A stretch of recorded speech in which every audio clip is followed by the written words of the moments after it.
Bismillahirrahmanirrahim. Alhamdulillah, salatu vassalamu ala rasulillah. Demek bugungi dersimiz şu Sabat lojizidan Peygamberimiz sallallohu alayhi vasallam haqidagi bir hikoya kelibmiz. Bismillahirrahmanirrahim.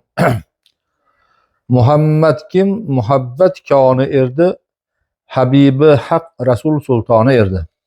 Yani Peygamberimiz Muhammed sallallohu alayhi vasallam Allah Teala'ga bo'lgan muhabbatni, u kishini muhabbati butun dunyodagi muhabbatidan ustun turardi.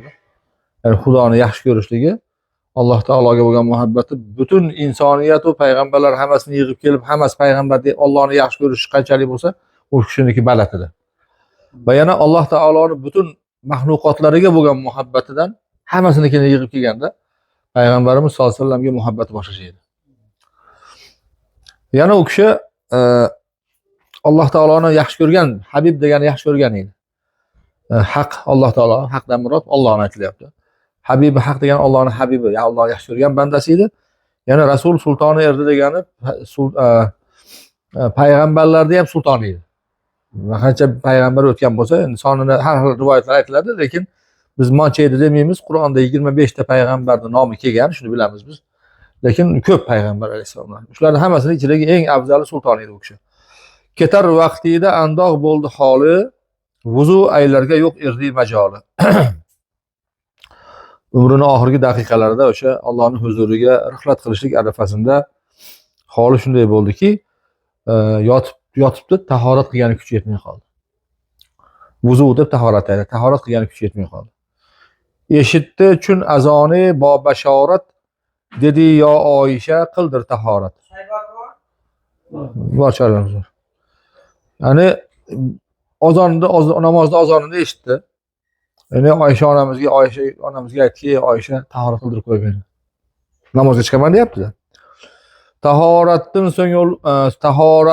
so'ng ul shohi ulul azm jamoatga borurga ayladi jazm. Yani o'sha tahorat qilgandan keyin o'sha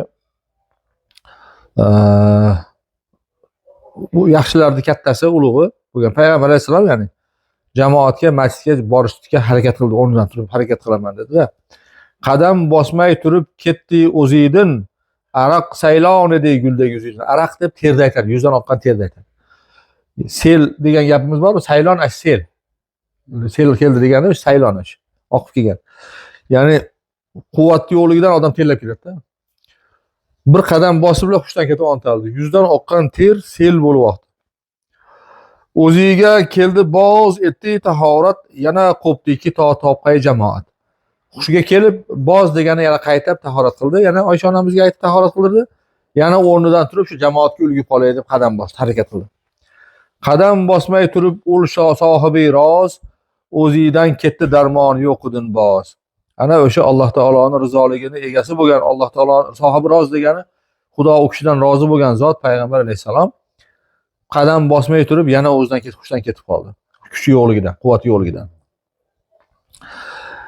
Aningdek Mustafa qo'rqinchidan ul vuzu qildi, o'zidan ketdi 3 yo'l. Ana shu nimada muhabbat bilan Alloh taolodan qo'rqib yana namozga boray deb harakat qilib 3 marta tarat qilib 3 marta hushdan ketdi. Nafas chiqquncha to qutlug' tanidin, xilof etmadi bir qil ayg'on edin. O'sha badanidan joni chiqib Alloh taoloning huzuriga rihlat qilganga qadar o'zi aytgan shariatidan bir qilcha tashqariga chiqmadi. Allohning yo'liga buyurgan, ummatlarga buyurgan shart hukmlardan birortasini to'xtatmadi. Men bo'ldi, orib qoppan shekilli yotib olay demadi-da. Suyukli bandasi to bo'lsa mahram, bo'lur qo'rqinchi ortiq ishlati ekan. Agar banda haqiqatda Alloh taologa suyukli bo'lsa va Allohning rosa kamdan yaxshi ko'radigan bo'lsa, u bandani u oldingi Xudodan qo'rqishligi boshqalardan ko'ra ko'proq bo'ladi.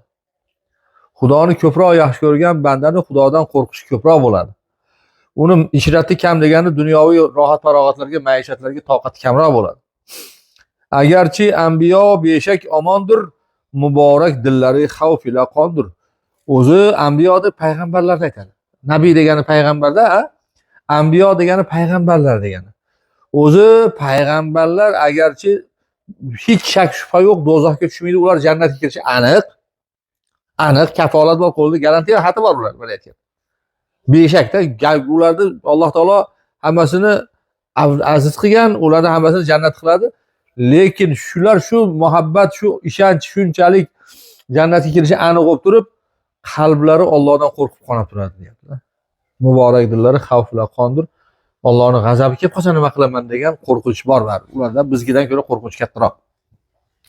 Ularning taqvosi oddiy bandalarda taqvosidan kuchli bo'lgandek, ularning Xudodan qo'rqishi ham oddiy bandalardagidan necha yuz barobar kuchli bo'ladi. Payg'ambarimiz sollallohu alayhi vasallamga bir kun istima kirib qoldi. Istima kirib qoldi. Yonida o'tirgan sahoba ranglari Rasululloh sollallohu alayhi vasallam ranglari qizarib, hali istima kirayotgani bilinib turdi. Bir qilib istima bormikin deb qo'lini qo'ydi, qo'li kuyib qoldi. Qo'li kuyib qoldi. Rostmana qo'li kuyib qoldi. 80 gradusda qo'l kuyadi aka. 40 gradus istima. 80 gradusda qo'l kuyadi. Qo'l kuyib qoldi, qo'l kuyib qoldi, hayron bo'lib, "Bu nima ya Rasululloh?" dedi. Payg'ambarimiz og'ir o'tirdilar, aytdilarki, "Menga sizlarga berilgandan 2 barobar beriladi." dedi. Bizga berilgani 40 bo'lsa, istimani va deymiz endi. 2 barobar 80 bo'ladimi? 41 bo'lganda 82 bo'ladimi? Qo'l kuyib qoldi, rostmana qo'l kuyib qoldi. Qaynoq suvda kuyganda kuyib qoldi. Ya Alloh, ajri ham ana shunaqami dedi, ajri ham dedilar. Ya'ni istimasi 2 barobar bo'lsa, savobi ham ana shunaqami dedi, o'shaqa dedilar. Payg'ambarlarda hamma narsa ziyoda bo'ladi. Qo'rqinch ham ana shunaqa. Shuning uchun jannatga kirishi aniq bo'lsa ham, vali ummat agar g'avsi zamondir, eson ketmog'i oxir dargumondir. Endi payg'ambardan boshqalarni kim deymiz? Ummatlar deymiz, ha? Endi ummat deydi. Shunaqa ilm dengiziga g'avvos degan dengizga sho'ng'ib ta'siga tushadiganlar bormi? Akvalang deb qo'yadi. Shunaqa ilm dengizida suzadigan, taqvo dengizida suzadigan akvalang bo'lsa ham deyapti, g'avvos bo'lsa ham deyapti, oddiy odamlar, payg'ambar emas odamlar. Oxirida iymon bilan chiqib ketishi aniq emas ularniki. Dunyodan chiqib ketishi dargumon. Payg'ambarlar shunchalik qo'rqyapti, endi oddiy odamlarga gapirmaydi qo'ying. Agar olam yorulsa sen sababdin, quyoshdek titra doim xafirabdin. Agar sen shunaqa olim bo'lib ketgan bo'lsang-u, seni ilmingni sababidan dunyo yorishib turgan bo'lsa, sen quyosh bo'lib.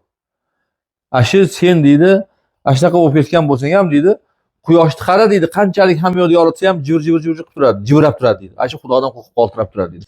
Shunaqa sen ham titrab turgin, Xudodan qo'rqib. Ha. Kerak oliy qadamni xavfi ko'proq, buyuk yerdan yiqilgan qolmag'aysoq. Qadami katta odam ko'proq qo'rqsin Xudodan. Ya'ni qadami katta degani ilmi ko'p, amali ko'p odam ko'proq qo'rqsin Xudodan, chunki balanddan yiqilgan yomon qolmaydi.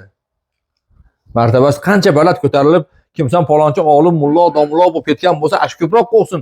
U yerdan tushsa yomon tushadi odam deydi. Sharmanda bo'ladiki, chatinaga yirilib ketadi odam. Alloh saqlasin o'zini. Ulug' tutmas kichikdek mazhabin teng, teva toymog'i ermas qo'y bilan teng. Ulug' odam martabasi ulug', olim, ilmli shunaqa odam o'zini hali johil, ilmsiz odamlarga teng qilmaydi. Ashlar bilan tengma-teng bo'lib, ana qilyapti-ku deb aytib, tortib unaqa yurmaydi. Chunki qo'yni yiqilgani bilan tuyani yiqilgani teng emas. Qo'y papa yiqilsa o'rnidan turib ketaverish mumkin. Tuya guppa yiqilsa qaytib turmay qoladi. Shuning uchun u sen martabang baland bo'lsa, u haligi oyoqdagi yurgan shipanalarga teng bo'lmaydi. Ilmsiz, dinsiz odamlarni masxara qilib, ularga ham Alloh hidoyat bersa, sendan baland bo'lib ketadi, xolos. Shuning uchun tuyani yiqilishi bilan qo'yni yiqilishi teng emas. Bu rost Allohning huzurida martabang baland bo'lyaptimi? Ilming ko'payib, 70 marta hoji qilib, mancha marta zakot berib bo'lib ketyapsanmi? Endi o'zingning iloji boricha qo'rq Xudodan. Chunki yo'qotadigan narsa ko'payapti-da, yo'qotadigan savoblar ko'payapti. Hali Rossiyada u yoqda ishlab kelayotgan odam bir qop pul olib kelayotgan bo'lsa, ko'proq qo'rqadi-da u. Hali ikki qo'li qo'sh, bo'sh qo'lida buni deb kelib haliga uydan pul so'rab yo'l qilib kelayotgan odamdan ko'ra ko'proq qo'rqadi. Chunki hali hech narsasi yo'q, qo'rqadigan narsa o'zi hech narsasi yo'q kelyapti. Nimasini oladi u? Hali bir qop puli bor, kechasi ham uxlamaydi, boshiga qo'yib yotib, yo'qotadigan yech keb o'tiradi. O'sha savobing ko'p bo'lsa, ko'proq qo'rqin deyapti-da. Tavahhumlik bo'lur af'oli hubning, safarda xavfi ko'proq, moli ko'proq, mana shu gapni aytyapman. Tavahhumlik bo'lur af'oli ko'pning, ya'ni tavahhum degan vahima degan qo'rqishda, af'ol degani qilgan fe'llari, qilgan amallari ko'p odam ko'proq qo'rqadi. Safarda u moli ko'p odam ko'proq qo'rqadi. Tovarni ko'proq olib kelayotgan ko'proq qo'rqadi safarda. Tavahhumdan yiroq g'aflatli banda, ketar g'ussa bilan g'am uxlaganda. Asha endi deydi Xudodan qo'rqishdan kim uzoq bo'ladi desa, g'aflatdagi odam, Xudo bexabar odam qo'rqmaydi Xudodan. O'shunda deydi, uni hayoti ko'zi ochiq bo'lsa ham uxlayotganga o'xshab g'aflatda xudodan bexabar bilgan qandini yeb yurgan odam bo'ladi. Unaqa odam uxlayotganga o'xshab uxlayotganni bo'ri kesib ketsa ham bilmaydi qanaqa, ha? Shunaqa uxlayotganda g'ussasi bo'lmaydi. G'aflatdagi odam oxiratdan qo'rqmaydi, xudodan qo'rqmaydi, bilgan qandini yeb yuradi. Xuddi hali rostdan uxlab qolgan odamni bir narsasini olsangiz bilmaydi-yu. Shunaqa bo'ladi u ham. Alloh taolo saqlasin. Demak, siz bilan biz Alloh taoloning huzuriga quruq qo'l bilan bormasdan xavf bilan yashashimiz kerak ekan. Ya'ni ozgina bitta bob bor ekan, buni tugatib qo'yamiz. Ajal bayoni ekan, ya'ni o'lim bayoni. Ajal albatta birdir o'zga bo'lmas. O'lar har zi nafs hargiz o'lolmas. Ajal bitta, har bitta odam boshida bir o'lim bor. U o'zga bo'lmaydi degani uni tishlasi soat minuti o'zgarmaydi. Alloh taolo belgilab qo'ygan paytda bo'ladi. Har bir nafas olayotgan banda maxluq o'ladi, illo Alloh taolodan boshqa. Alloh o'lmaydi. Qayu qulga ajalni vaqti yetsa, qutulmas har necha kim hiyla etsa. Qaysi bandaga ajalni vaqti kelgan bo'lsa, xohlagan qo'ldan kelganini qilsin. Qutulmaydi. Hiyla qiladimi, boshqa qiladimi? Keyin qolmas ajal ibn odam yetishsa soati yo ilgari ham Alloh taolo bir soat, bir daqiqa ham jildiromaysizlar oldiga orqaga degan oyat bor, bilasizlar. Ey odam bolasi, ajal yetib qolgan bo'lsa, kelib qolgan bo'lsa, u bir daqiqa, bu yerda soatdan murod 60 minut emas. Bir nafas ham oldiga ham orqaga ham jildiromaydi hech kim. Kishining ilkida o'lsa ham inson, kishining ilkida ham o'lsa har jon, ajal birla o'lib turib ushbu inson. Birov o'ldirib ketgan bo'lsa ham, mashina urib ketgan bo'lsa ham, odam suvga shom namozini o'qigandan keyin salasin. Shomda o'qib pichib salasin ochdi. O'sha yerda. Kishini qo'lida o'lsa ham, u palonchi o'ltirmasa o'lmasdi demang. To'g'ri, endi u jazorat tortish kerak o'ltirgan odam. U gunoh qildi, gunoh kabira qildi, lekin o'sha odamda ajali keldi. U o'ltirmasa boshqa narsa bilan o'lardi. Qayul bois bilan har jon o'libdir, ajallandir qazo bunda bo'libdir. Qaysi sabab bilan bir odam o'lgan bo'lsa, shuni bilingki, u o'sha qazosi ajal o'ladigan payt kelib, ashi bilan o'ldi. Uni siz nima qilmang? Bir boshqa tomondan deb bilmang. İnşallah yana suhbatlarimizni davom ettiramiz. Va sallallohu taala ala xayri xalqi Muhammad va ala alihi va sahbihi ecmaîn. Rob taolo darslarimizni bardavom qiling. Allohu akbar. Rahmat. Ziyoda qilsin. Xudo shukr. Yana qurib